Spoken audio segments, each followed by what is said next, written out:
Cuando hablamos de las guerras más famosas de la historia de la humanidad, ¿quién las ha ganado? Los que tienen un ejército más poderoso, o los que logran hacer una alianza poderosa con otras naciones. ¿Para qué? Para tener un ejército más grande. Y aquí el Señor le está pidiendo a Gedeón que solamente sean 300. Una de las cosas que debemos aprender el día de hoy es que en el proceso de la redención, lo primero que Dios hace para revelarse a nuestras vidas es humillarnos, es debilitarnos. Dios quiere que confiemos en Él, que dependamos de Él, y a menudo reduce el tamaño de nuestro ejército para que no nos quede otra opción que apoyarnos totalmente en Él. Esto puede sucedernos con problemas de salud, por una pérdida de ingresos mensuales, o por la discapacidad, o por una discapacidad personal. Debemos entender que el Señor permite que ciertas cosas sucedan en nuestra vida para que, como dice Víctor, quitarnos los sabrosos. Probablemente algunos de ustedes han experimentado o están experimentando en este momento alguna enfermedad. Han experimentado probablemente la pérdida de su trabajo, la disminución de su sueldo, o incluso han tenido que perder alguna relación sentimental. ¿De qué forma el Señor está reduciendo el tamaño de su ejército? Con otras personas el Señor trata de otra manera y les permite vivir el matrimonio y a través de este proceso recordar el Evangelio. ¿No recuerdan el Evangelio todos los días al tener que tratar con su esposo o con su esposa? Otros, tal como hemos visto en las clases del grupo de jóvenes, experimentamos sufrimiento de una o de otra manera en el área de nuestra sexualidad. Otros experimentamos limitaciones en nuestras capacidades, aquello que necesitamos para poder realizar las actividades que hacemos diariamente. Esto puede ir desde un dolor de rodilla hasta, no sé, tener que aprender inglés para ser aceptado en un seminario o en una universidad. El Señor permite que todas estas reducciones en nuestro ejército sucedan para que seamos heridos y quebrantados, y así darnos cuenta de que solo podemos depender de Él. ¿Se dan cuenta lo horrible de nuestra situación? ¿Se dan cuenta lo horrible de nuestro corazón? El Señor tiene que hacer esto para que nos damos cuenta que lo necesitamos. Y lamentablemente nuestro corazón es tan horrible que no podemos darnos cuenta de que lo necesitamos hasta que no nos damos cuenta de que Él es lo único que tenemos. Tal vez alguna de las situaciones expuestas fue la que te acercó a Cristo. Tal vez por alguna de estas situaciones te encuentres hoy aquí esta mañana o viendo la transmisión desde tu casa. Pero quiero que comprendan que esto no es algo que el Señor solamente hace una vez, cuando vienes a conocer a Cristo, sino que es un proceso que el Señor hace constantemente en nuestras vidas. ¿Por qué creen que el Señor lo hace constantemente?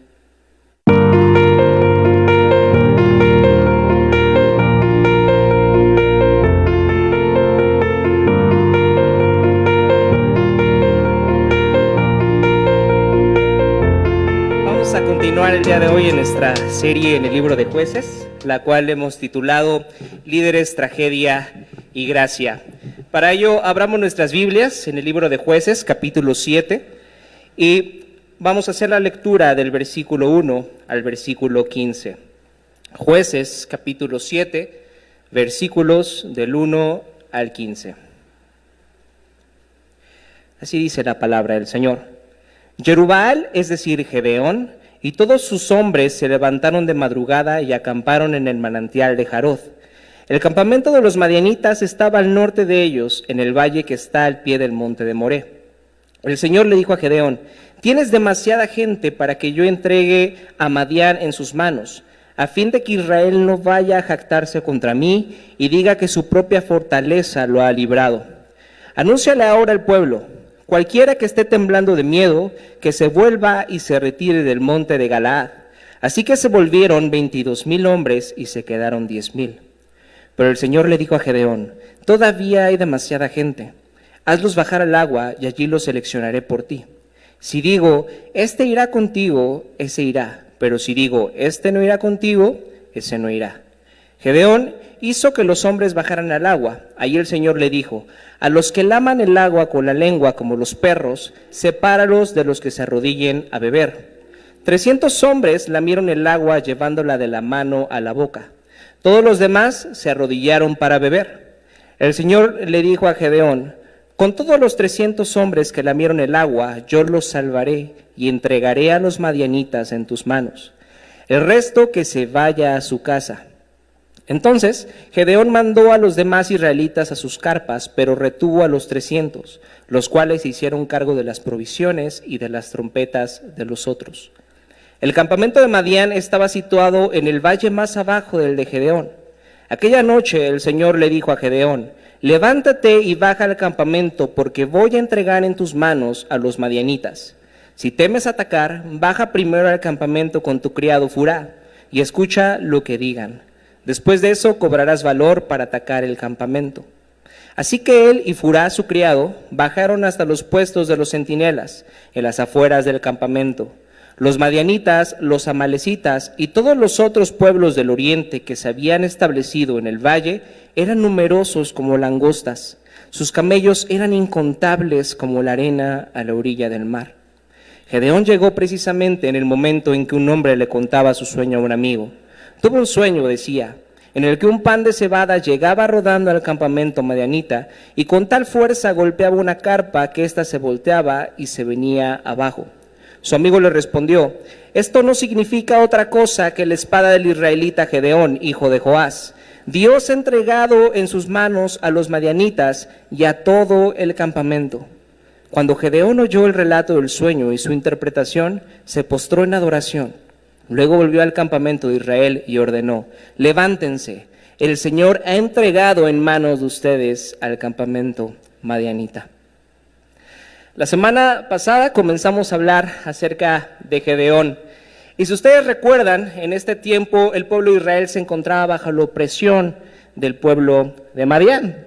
El pueblo de Madián era un pueblo numeroso, tenía muchísimos soldados y también tenía muchísimos camellos que utilizaban para la guerra. Esta opresión era tan terrible que el pueblo de Israel se vio con la necesidad de esconderse en las montañas y en las cuevas. En medio de esta circunstancia, Dios llama a Gedeón para que pueda cumplir con el papel de ser el juez de Israel que pudiera liberarlos de la opresión del pueblo de Madián. Si ustedes recuerdan, los jueces de Israel eran esos líderes, en su mayoría líderes militares, que eran levantados por Dios para que pudiera liberar a su pueblo de la opresión de sus enemigos. Sin embargo, Gedeón no es un héroe común. Gedeón no es el héroe que normalmente nos pintan en las películas o en las historias. Gedeón viene de una familia débil, e incluso viene de una tribu débil. Al parecer no hay nada asombroso en él. De hecho, la primera aparición que tenemos en el libro de Jueces, ¿se acuerdan dónde estaba Gedeón? Se encontraba escondido en un lagar, que era una fosa que utilizaban para pisar la uva y producir el vino. Pero aún así, Dios decide llamarlo, y a través de un proceso especial, el Señor trata con la vida de Gedeón, y lo convierte de un hombre temeroso a un hombre valiente. De eso estaremos hablando el día de hoy. El título del mensaje es El proceso de nuestra redención. Y veo como parte de este proceso con el que el Señor decidió tratar con Gedeón, y con el que también trata con nosotros, los siguientes 3 puntos. Número 1, humillación. Número 2, dependencia. Número 3, obediencia. Número 1, humillación. Número 2, dependencia. Y número 3, obediencia. Humillación. Leamos de nuevo el versículo 1 de Jueces 7. Jerubbaal, es decir, Gedeón, y todos sus hombres se levantaron de madrugada y acamparon en el manantial de Jarod. El campamento de los madianitas estaba al norte de ellos, en el valle que está al pie del monte de Moré. El Señor le dijo a Gedeón: tienes demasiada gente para que yo entregue a Madián en sus manos. ¿No les parece que estos versículos son un poco extraños a lo que la guerra se refiere? ¿Cuándo han escuchado ustedes en la historia bélica a un líder diciendo: mi ejército es demasiado grande para enfrentar a mis enemigos. Soy demasiado poderoso. Lo que tengo que hacer es reducir mi ejército. ¿Cuándo han escuchado eso? Suena bastante ilógico y no parece ser una buena idea militar que el Señor le pida a Gedeón que reduzca su ejército. ¿Por qué creen que el Señor haría una cosa tan ilógica? No suena ilógico, ¿no? Que el Señor le pida a Gedeón, si de por sí los madianitas parecían ser ese ejército fuerte, numeroso, con muchísimos camellos. Ahora el Señor le pide a Gedeón que reduzca el número de su ejército. ¿Por qué estaría haciendo esto el Señor? La respuesta está ahí mismo en el versículo 2. Al fin de que Israel no vaya a jactarse contra mí y diga que su propia fortaleza lo ha librado. Parece que el Señor nos conoce bastante bien y sabe que si existe la más mínima posibilidad de que nos jactemos de los logros que obtenemos, lo haremos. Cuando las cosas en nuestras vidas van bien, nuestro corazón siempre buscará darnos nuestra propia gloria. E incluso buscará que las personas alrededor nos den la gloria por los logros que obtenemos. Debemos entender que darnos la gloria a nosotros mismos es la sensación más antigua que la humanidad ha sentido. Esta fue la misma sensación que sintieron Adán y Eva en Edén, y es la misma sensación que sentimos nosotros hasta el día de hoy. Nosotros queremos la gloria que solo a Dios le corresponde. Adán y Eva mordieron el fruto porque querían ser como Dios, querían esa gloria, querían esa posición, querían ese poder. Cuando menos nos damos cuenta, construimos un altar al mayor ídolo que podemos llegar a tener y que está detrás de cualquier ídolo que ustedes puedan tener. Nosotros mismos somos nuestro mayor ídolo. Y buscar la gloria para nosotros se opone directamente a la fe verdadera. Porque por un momento pensamos que somos autosuficientes, pensamos que con nuestras propias obras podemos salvarnos y se nos olvida lo que ha hecho Cristo por nosotros. ¿Nunca han conocido a una persona que cambia su comportamiento cuando las cosas empiezan a ir bien en su vida? No sé, probablemente lo han experimentado con un compañero de trabajo que acaba de ser ascendido o le acaban de subir el sueldo. Probablemente antes de que eso pasara era una persona más humilde que compartía con ustedes la hora de la comida y ahora tal vez se pasa de largo y ni siquiera los saluda. ¿Cuántos de ustedes han tenido que escuchar a una mamá orgullosa contándoles todos los logros de sus hijos? ¿Cuántos de ustedes se dicen calvinistas de hueso colorado y se sienten mejores que otras personas por tener una doctrina diferente? ¿Cuándo fue la última vez que trataron con la gracia que las doctrinas de la gracia enseñan a otras personas? O tal vez el día de hoy te sientes un mejor cristiano por estar aquí en el servicio presencial y no estar viéndolo desde tu casa.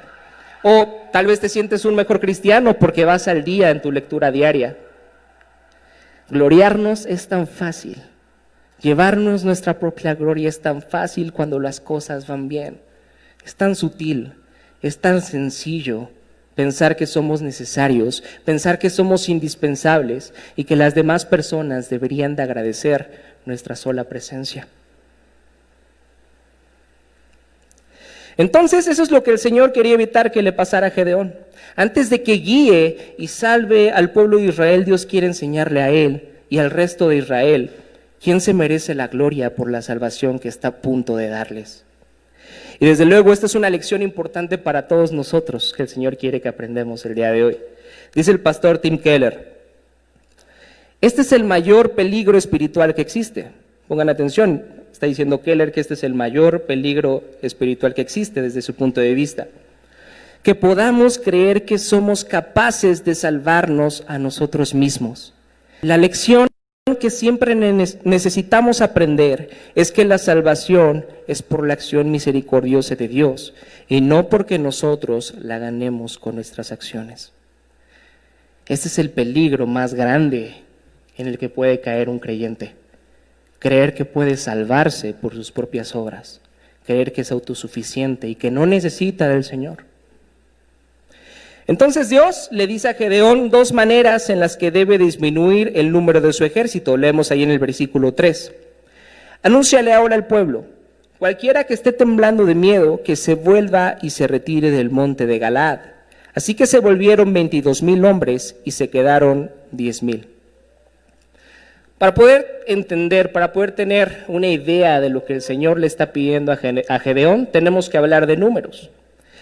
El ejército madianita consistía en alrededor de 100,000 soldados. Y según lo que nos dice este versículo, el ejército de Israel consistía en 32,000 soldados.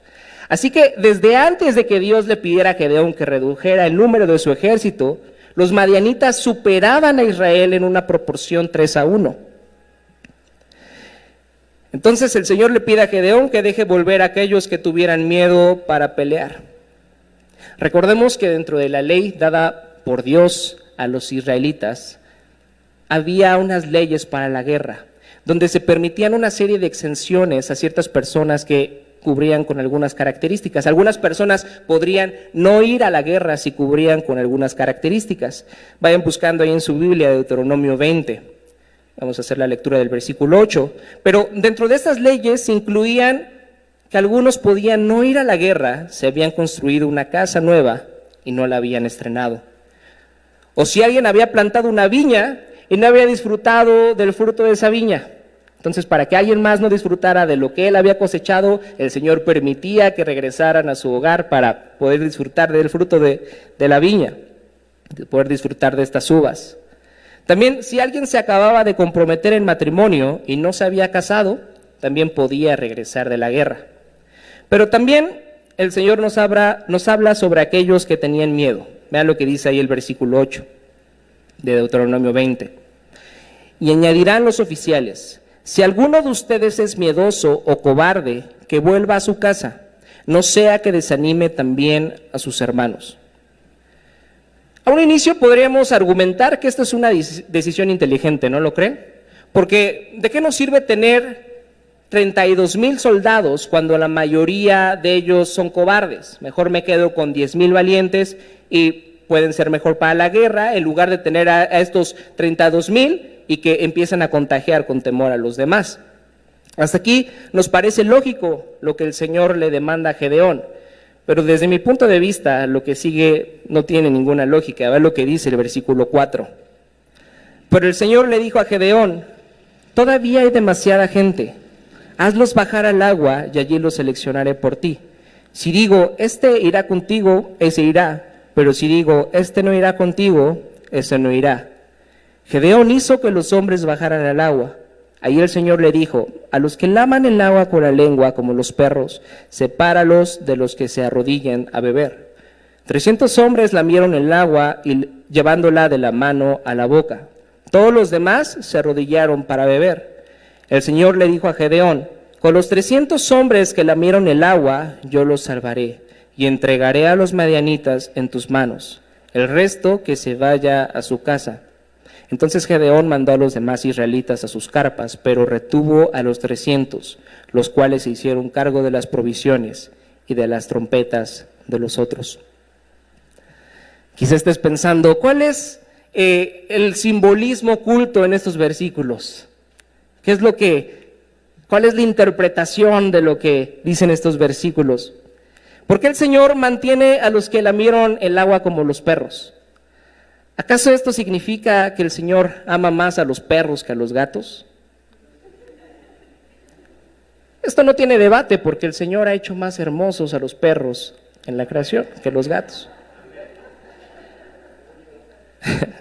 Pero no, realmente no hay ningún simbolismo especial por lo cual Dios escogió a estos 300.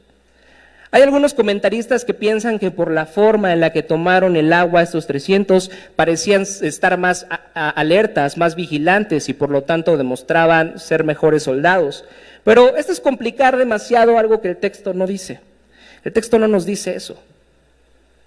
Realmente, el Señor está usando un filtro arbitrario para deshacerse del 97% de los que arrestaban.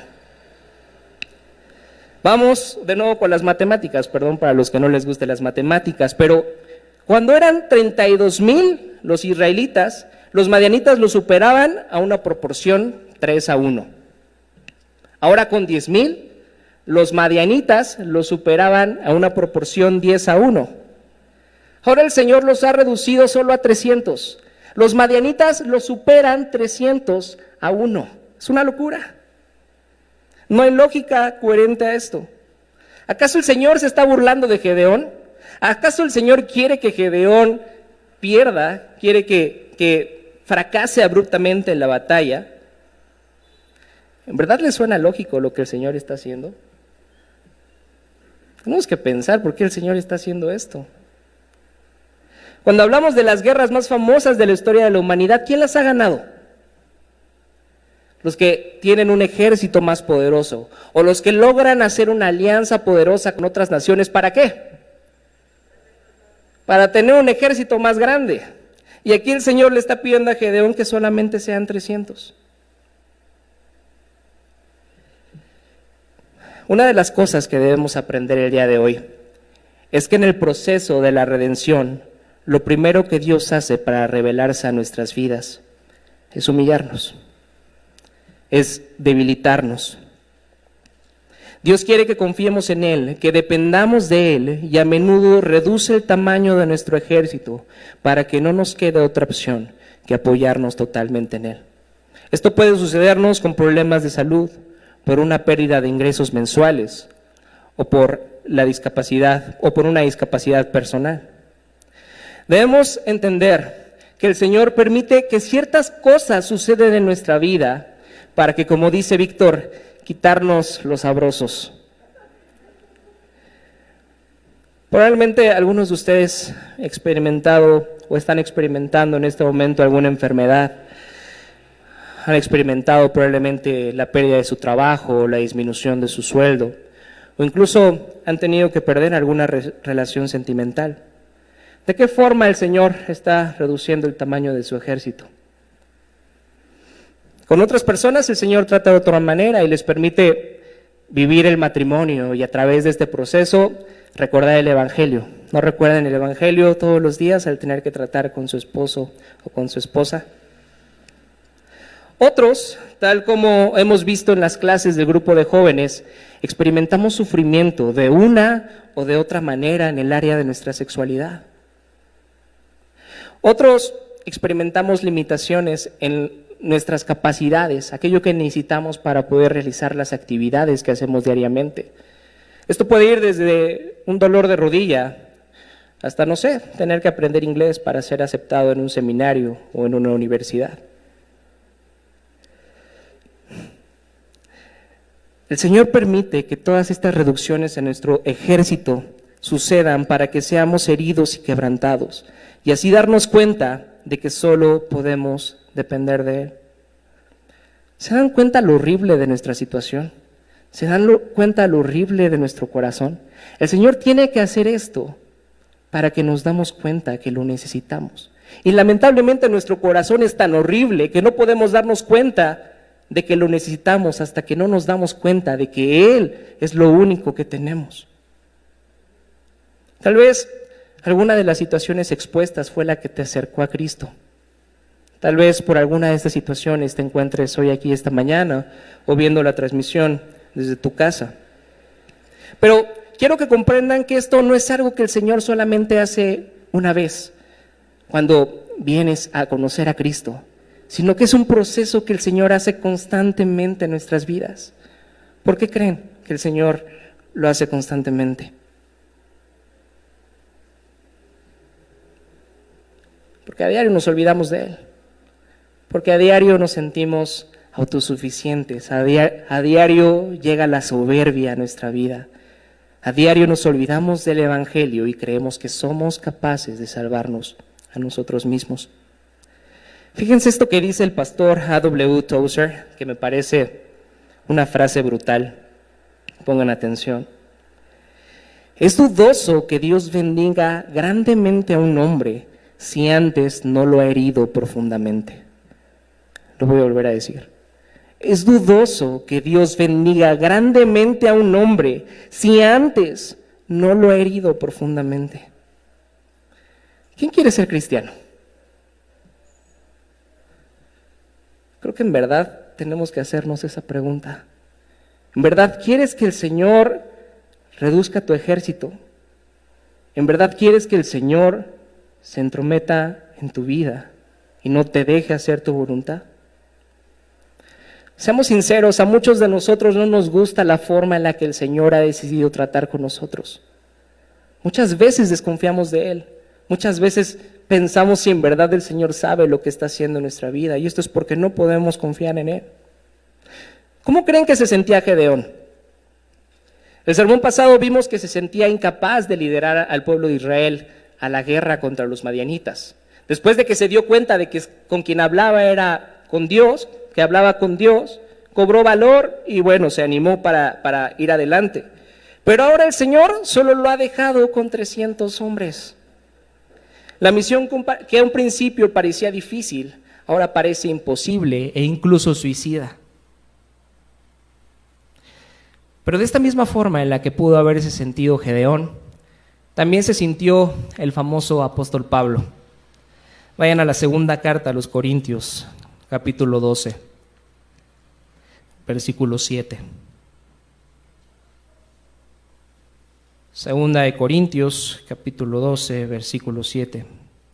Dice: para evitar que me volviera presumido por estas sublimes revelaciones, una espina me fue clavada en el cuerpo, es decir, un mensajero de Satanás para que me atormentara.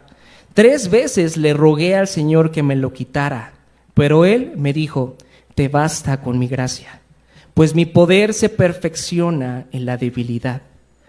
Por lo tanto, gustosamente haré más bien alarde de mis debilidades, para que permanezca sobre mí el poder de Cristo. Aquí tenemos al apóstol Pablo viviendo una reducción en el ejército de su cuerpo. El Señor le dio una enfermedad. Y algunas veces pensamos que los personajes bíblicos a un inicio comprenden al 100% lo que está pasando en sus vidas. Pensamos que cuando llega el problema ellos luego lo entienden y entonces actúan de una manera correcta. Pero aquí vemos que Pablo es muy parecido a nosotros y no comprendía al 100% por qué estaba atravesando por esta situación. Aquí dice el texto que Pablo le rogó 3 veces al Señor que le quitara la enfermedad. Pablo no comprendía lo que estaba pasando. Él había ido a la misión de predicar el evangelio a todas las naciones y ahora llega esta enfermedad. Él no comprendía la razón por la que estaba pasando por esto y le rogó al Señor 3 veces que lo sanara, pero el Señor no lo sanó. El Señor tenía un propósito más grande en tratar de esta forma con Pablo. Pablo, después de un tiempo, entendió la razón por la cual el Señor estaba permitiendo que experimentara esto. Vea lo que dice el versículo 7: para evitar que me volviera presumido. Entonces, el Señor trató de esta forma tan especial con Pablo, permitiéndole que experimentara dolor y sufrimiento a través de esta enfermedad. ¿Para qué? Para evitar que se diera la gloria a sí mismo por su inteligencia, para que recordara en todo momento que dependía del Señor. Pablo, a través de esta experiencia, aprendió lo mismo que comprendió Gedeón y que el Señor quiere que aprendamos esta mañana. Te basta con mi gracia, pues mi poder se perfecciona, es decir, se ve de una manera más clara, brilla mejor en la debilidad. Y luego vemos en el versículo 10 la respuesta de Pablo, donde muestra una confianza absoluta en Cristo y una profunda humildad. Por eso me regocijo en debilidades, insultos, privaciones, persecuciones y dificultades que sufro por Cristo. Porque cuando soy débil, entonces soy fuerte. El Señor le permitió a Pablo llegar a esta conclusión, que cuando él era débil, entonces realmente era fuerte. Pablo sabe en este momento perfectamente que cualquier cosa buena que él ha logrado, lo ha logrado gracias al Señor. La gracia y la misericordia de Dios brillan mejor cuando nos damos cuenta de que somos débiles y que nuestra única fortaleza está en Él. Tal vez algunas personas digan: ¿qué baja autoestima tienen esos cristianos que se tienen que inventar un Dios, un amigo imaginario para poder justificar sus sufrimientos? Pero lo que los ateos deben de comprender también es que ellos también sufren, que ellos también en algún momento de su vida experimentarán enfermedad o algún tipo de sufrimiento. También experimentarán la muerte. Pero nosotros sabemos que a pesar de nuestra debilidad e imperfección, Dios ha decidido manifestar su poder en nuestras vidas. Ha decidido hacer lo extraordinario a través de lo ordinario de nuestras vidas. Entonces, ahora sabemos que la primera cosa que Dios hace en este proceso de nuestra redención es humillarnos, mostrarnos nuestra debilidad. Seguramente ustedes el día de hoy, al igual que Gedeón, se sienten débiles, se sienten incapaces ante las diferentes circunstancias que están experimentando en su vida. Pero a través de este proceso debemos darnos cuenta de lo débiles que somos y de lo dependientes que somos de Cristo. Punto número 2, dependencia. Continuamos leyendo el versículo 8 de Jueces 7. El campamento de Madián estaba situado en el valle, más abajo del de Gedeón. Aquella noche el Señor le dijo a Gedeón: levántate y baja al campamento, porque voy a entregar en tus manos a los madianitas. Si temes atacar, baja primero al campamento con tu criado Furá y escucha lo que digan. Después de eso cobrarás valor para atacar el campamento. Entonces aquí el Señor se vuelve a acercar a Gedeón, vuelve a hablar con Gedeón, pero para alivio de Gedeón, esta ocasión ya no es para reducir el número de su ejército, sino para asegurarle que va a darle la victoria. ¿No les parece esto alentador? Después de todo lo que Gedeón escuchó acerca del Dios de Israel, incluso habló con él cara a cara, aún seguía dudando, aún seguía teniendo una fe imperfecta. Cuando leemos estas historias debemos cobrar valor, debemos de animarnos de que todavía hay esperanza para personas como nosotros que tenemos una fe imperfecta. Dios conoce nuestros corazones y sabe que no somos capaces de confiar ciegamente en Él, que necesitamos que nos siga dando más pruebas y señales de su fidelidad. Vean cómo el Señor le dice a Gedeón: si temes atacar, baja con tu criado al campamento enemigo y escucha para que termines de confiar en mí. El Señor sabía que Gedeón todavía no confiaba en Él. Y esto me recuerda mucho a la historia del apóstol Tomás. ¿Se acuerdan? Después de la resurrección de Jesús. Tomás, cuando escuchó de la boca de los discípulos, de la boca de los demás apóstoles, que el Señor había resucitado, no creyó. E incluso, ¿qué hizo? Pidió una prueba. Él mismo quería ver con sus propios ojos y tocar con sus propias manos las heridas del Señor. Y muchas personas han criticado a lo largo de la historia a Tomás, e incluso se le llama Tomás el incrédulo, ¿no? Pero, ¿qué hace Jesús? El Señor no lo critica. El Señor se aparece a Tomás y cumple sus demandas. Le deja ver las heridas de sus manos y sus pies y le permite tocar la llaga de su costado. Jesús sabe perfectamente que nos cuesta demasiado creerle. Todos deberíamos ser llamados Rodrigo el incrédulo, Samuel el incrédulo, Dina la incrédula. A Cristo le parece bien que tengamos una fe débil y vacilante. Así que si ustedes dudan del Señor, bienvenidos al club. Bienvenidos al club. Muchas veces cuando venimos al cristianismo tenemos prisa en asumir que comprendemos todo y pensamos que cuestionar nuestra fe, pensamos que hacer preguntas de lo que creemos está mal. ¿Alguien les ha dicho eso, que está mal que cuestionen su fe? Pero debemos comprender que nuestro corazón y que nuestra mente están caídas en pecado.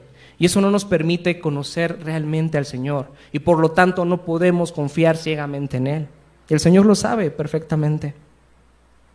No caigan en el error de querer asumir desde un inicio que comprenden todo. Si tú crees que has comprendido la resurrección completamente, o si tú crees que comprendes todo lo que la Biblia enseña, realmente no has comprendido nada. Pero aún así, Dios nos acepta con una fe defectuosa y vacilante, y Él nos muestra que solo podemos depender de Él. Al fin de cuentas, la fe no es algo que nosotros podamos obtener a base de nuestros esfuerzos. Ni siquiera es algo que podamos hacer crecer o decrecer. ¿Qué es la fe? Es un regalo de Dios. La fe es un regalo que el Señor te da y que solamente se desarrolla a medida de que el Espíritu Santo permite que conozcas mejor a Cristo, a medida de que el Espíritu Santo transforma tu corazón. Así que la segunda cosa que debemos aprender el día de hoy con respecto al proceso de nuestra redención es que el Señor nos muestra nuestra absoluta dependencia en Cristo, pero no solamente una vez cuando nos volvimos cristianos. Esto lo hace el Señor día con día. Dice el versículo 11 de Jueces 7. Así que él, Gedeón, y Furá, su criado, bajaron hasta los puestos de los centinelas en las afueras del campamento. Los madianitas, los amalecitas y todos los otros pueblos del oriente que se habían establecido en el valle eran numerosos como langostas. Sus camellos eran incontables como la arena a la orilla del mar. Gedeón llegó precisamente en el momento en que un hombre le contaba un sueño a un amigo. Tuvo un sueño, decía, en el que un pan de cebada llegaba rodando al campamento madianita y con tal fuerza golpeaba una carpa que ésta se volteaba y se venía abajo. Su amigo le respondió: esto no significa otra cosa que la espada del israelita Gedeón, hijo de Joás. Dios ha entregado en sus manos a los medianitas y a todo el campamento. Hay algo curioso en este sueño. Yo no soy una persona que haya acampado mucho en el pasado, y probablemente si yo construyo una casa de campaña y alguien le avienta un pan, es muy probable que se caiga. Pero esto no le pasaría a una casa de campaña construida por un soldado profesional. Pero lo más curioso de todo es que el madianita haya interpretado el sueño y sabía perfectamente que eso significaba que Gedeón iba a vencerlos. Lo importante que debemos comprender aquí es que Dios quería terminar de comunicarle a Gedeón que él era fiel y que iba a cumplir sus promesas. Y que en verdad había entregado a los madianitas en sus manos. Después de esto, Gedeón estuvo absolutamente convencido, y esto también nos demuestra que el Señor mismo, Dios mismo, es quien nos da la confianza en Él. El Señor se lleva la gloria todo el tiempo. Todo lo que tenemos es gracias al Señor, incluso nuestra fe. Algunas personas creen que son cristianos por ser muy inteligentes, pero la verdad es que no. Como vimos en el punto número 1, es muy fácil gloriarnos, es muy fácil llevarnos la gloria a nosotros. Pero si el día de hoy tú eres capaz de comprender el Evangelio, si el día de hoy eres capaz de ver a Cristo a lo largo de la historia bíblica, es porque el Señor te ha dado ese don. El Señor te ha dado el regalo de poder comprender quién es Cristo y quién es Él. Desde nuestro punto de vista parece ser que Gedeón tiene una fe imperfecta, y desde luego que la tiene, pero es Dios quien ayuda a su incredulidad, así como lo hace con nosotros. Aunque Gedeón tenía una fe imperfecta, el autor de Hebreos habló de él. Vean Hebreos capítulo 11, versículo 32. ¿Qué más voy a decir? Me faltaría tiempo para hablar de Gedeón, Barak, Sansón, Jefté, David, Samuel y los profetas, los cuales por la fe conquistaron reinos, hicieron justicia y alcanzaron lo prometido, cerraron bocas de leones, apagaron la furia de las llamas y escaparon del filo de la espada, sacaron fuerzas de flaqueza, se mostraron valientes en la guerra y pusieron en fuga a ejércitos extranjeros. Dios aceptó la fe imperfecta de Gedeón, porque Él no busca perfección en nosotros. Él sabe desde antes lo imperfecto que somos. Eso es algo que al Señor no le sorprende. ¿Cuál es la prueba más grande de eso? Que mandó a Cristo. Dios sabe lo imperfectos que somos. Lo que el Señor realmente busca es un corazón humilde que aprenda a depender de Él día con día. Eso es lo que quiere el Señor. También esta historia nos muestra que Dios nos puede pedir que corramos riesgos en el camino para obtener nuestra seguridad en Él. El Señor le propone a Gedeón ir al campamento madianita para que pudiera escuchar el sueño y su interpretación, pero eso era riesgoso. Acuérdense que había guardias, además era un ejército numeroso. Pero dice Tim Keller, con frecuencia Dios nos da lo que necesitamos cuando hacemos lo que Él nos ha pedido que hagamos. Tal vez no has experimentado la seguridad en Cristo porque no has puesto tu confianza en Él, porque no te gusta ser dependiente del Señor y quieres seguir arreglando tu vida con tus propias fuerzas. ¿Cómo vamos a ser testigos de que Dios está con nosotros si nunca damos pasos de fe? Algunas personas quieren casarse hasta que tengan un mejor sueldo, o hasta que consigan un mejor trabajo, o hasta que terminen de juntar cierta cantidad de dinero para poder comprarse una casa o comprarse un auto. Y algunas veces soy un poco metiche y suelo decirles a esas personas que qué va a pasar si después de casarse alguno de ellos pierde su trabajo, o por alguna razón pierden su casa o pierden su auto. ¿Qué van a hacer? ¿Se van a divorciar?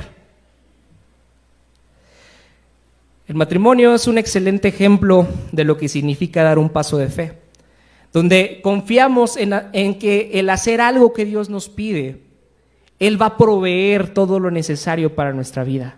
Él va a proveer lo necesario e incluso más para nuestra vida. Otro paso de fe podría ser incluso el diezmo.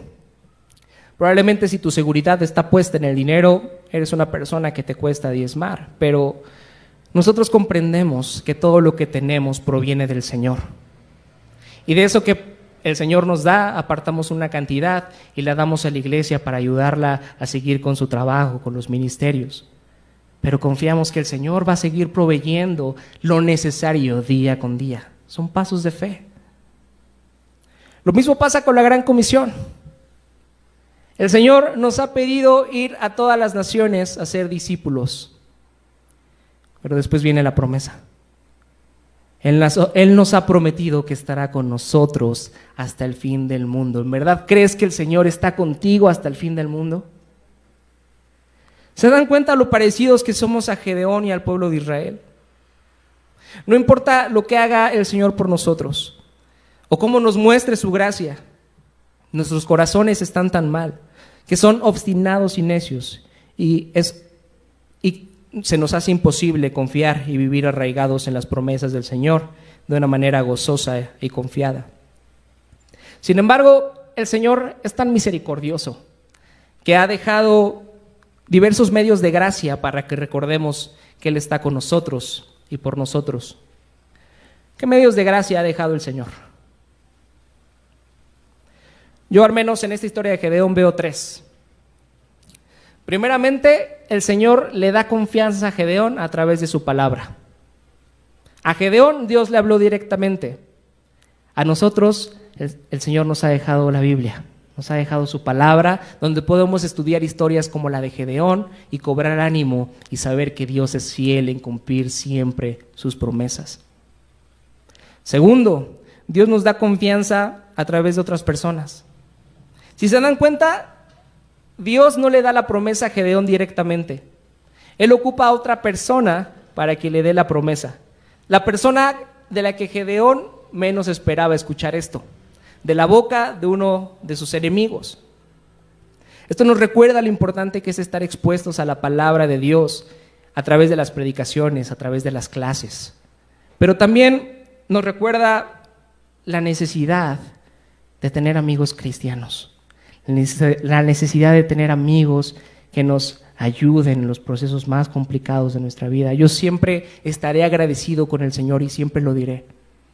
Porque en los momentos más complicados de mi vida, Dios siempre me ha dado amigos que me han consolado, me han aconsejado e incluso me han regañado.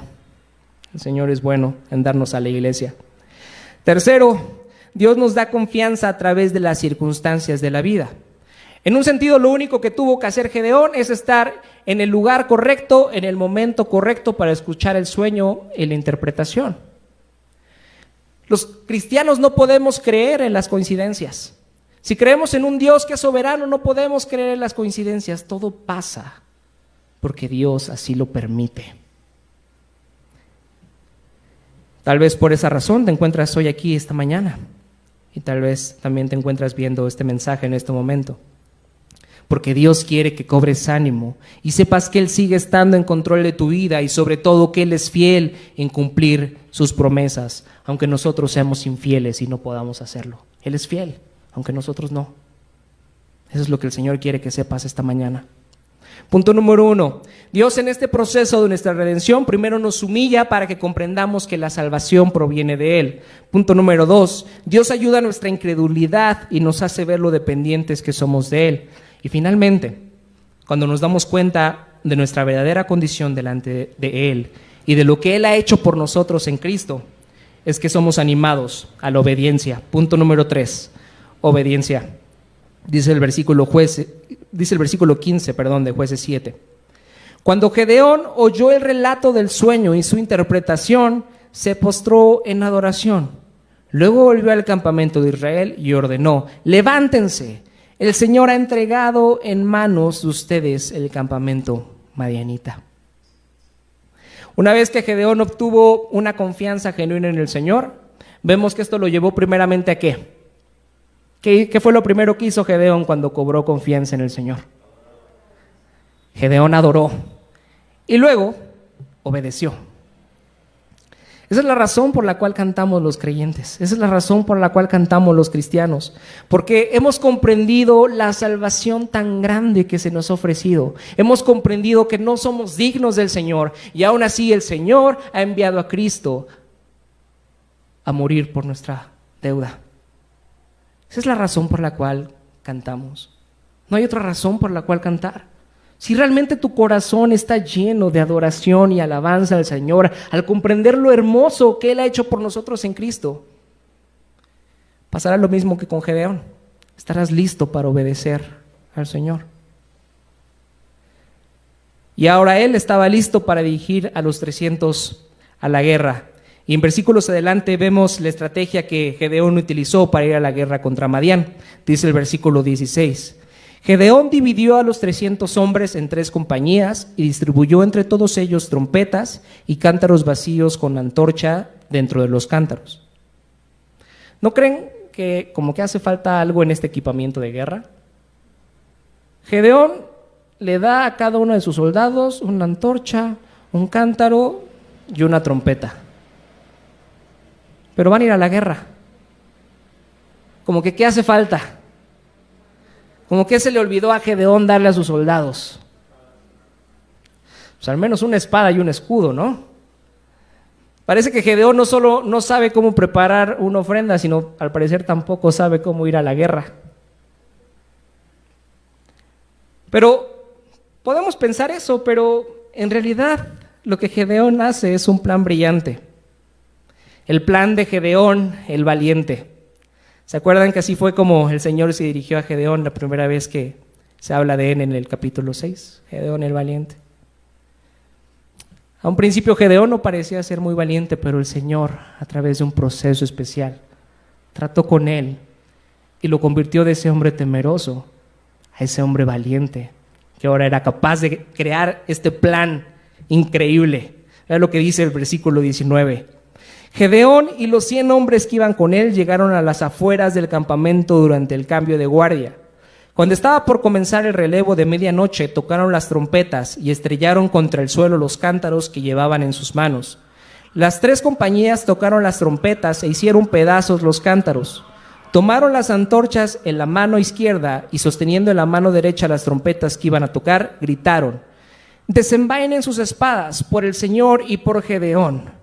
Como cada hombre se mantuvo en su puesto alrededor del campamento, todos los madianitas salieron corriendo y dando alaridos mientras subían.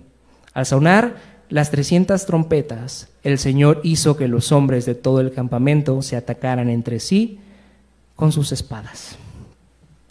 Así funcionó el maravilloso plan de Gedeón.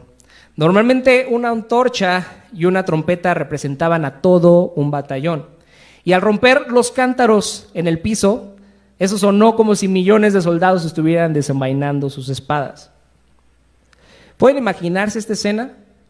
En la oscuridad, todos estos hombres desplegados a lo largo de la montaña, y este despliegue no parecía que eran solamente 300 soldados aislados, sino realmente batallones de ejército.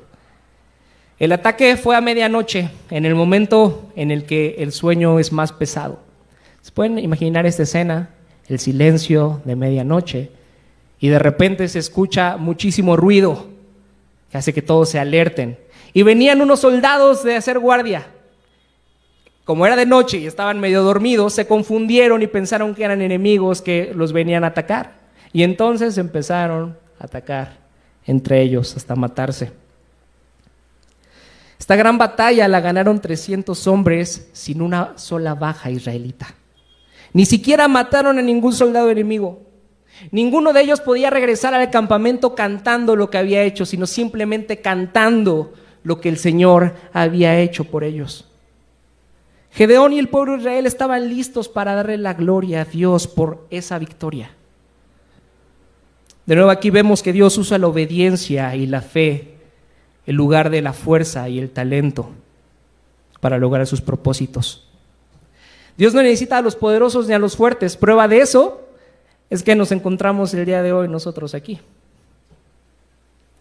El Señor no necesita que luchemos las batallas por Él. Él ya ha ganado la batalla por ti y a pesar de ti. Este es el proceso de redención que Dios utilizó con Gedeón, que el Señor utilizó con Israel y que sigue usando con nosotros hasta nuestros días. Pero lo que me parece más curioso es que este es el mismo proceso en la cual se nos fue ofrecida la redención por medio de Cristo, el perfecto juez.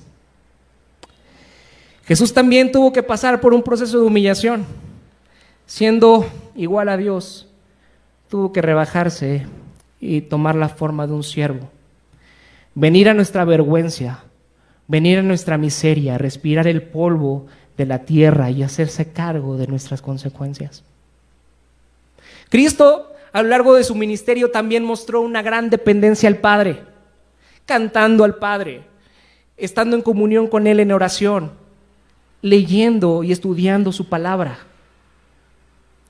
Y finalmente fue obediente al Padre y ofreció su vida hasta la muerte en la cruz, derramando hasta la última gota de su sangre por ti y por mí.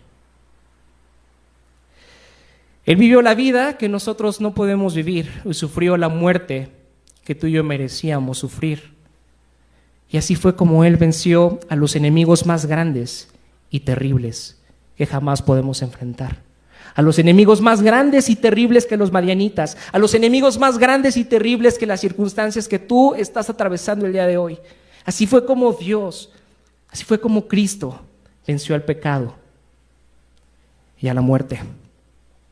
Ganó la mayor batalla de todas, pero no por la fuerza, sino por la humildad, la obediencia y la debilidad. Gedeón es un tipo de Cristo, pues Jesús venció a la muerte y a los poderes del infierno, siendo un salvador discreto que nadie vio venir. Nadie vio venir al temeroso Gedeón. Así nadie vio venir a Cristo también. Jesús fue ese pan insignificante que derribó las fortalezas del pecado y la maldad. Y nosotros, vean lo maravilloso de esto, nosotros, al igual que el pueblo de Israel contra Madián, solamente somos espectadores de la gran batalla que el Señor ha ganado por nosotros. No hay nada que nosotros podamos hacer o dejar de hacer que se compare por lo que Cristo hizo por nosotros en nuestro lugar. La victoria ya está asegurada. Así es como Dios venció al mundo en Cristo y así también vencerá al mundo a través de nosotros. No por la fuerza o el talento, sino por la debilidad, la humildad, la dependencia y la obediencia. Vamos a orar. Señor, en esta mañana te damos gracias porque conoces lo imperfectos que somos, Señor. Sabemos que a través de todo lo que has hecho en nuestras vidas, seguimos sin confiar en ti. Señor, perdona nuestra incredulidad. Señor, ayuda a nuestra incredulidad. Somos como Gedeón, somos como Tomás, somos como el pueblo de Israel. Señor, te necesitamos, Señor. Padre, gracias por tratar con nosotros de esta forma. Gracias por no darnos esa desgracia de lograr lo que queremos, porque aquello que queremos está demasiado lejos de ti. Gracias por revelarte a nuestras vidas. Gracias por humillarnos. Permítenos que en este tiempo, Señor, podamos ser sabios y podamos darnos cuenta de que dependemos de ti, que podamos darnos cuenta de la salvación tan grande que se nos ha ofrecido con Cristo, en Cristo, y podamos arraigarnos a esta gracia increíble que nos has dado, Señor. Padre, que esto sea lo que llene nuestros corazones esta mañana, Señor, que realmente podamos ver a Cristo en la cruz y ver que eso se hizo en nuestro lugar, y que Cristo no se quedó en la cruz, sino que venció la muerte, venció el pecado, resucitando al tercer día. Y esa es la mayor esperanza que nosotros podemos tener, Señor, que eso llene nuestro corazón y nos permite ser obedientes a lo que tú nos pides. Señor, gracias por estas historias como la de Gedeón, que nos recuerda lo imperfectos que somos y la maravillosa gracia que se nos ofrece todo el tiempo en Cristo. En el nombre de Cristo oramos. Amén.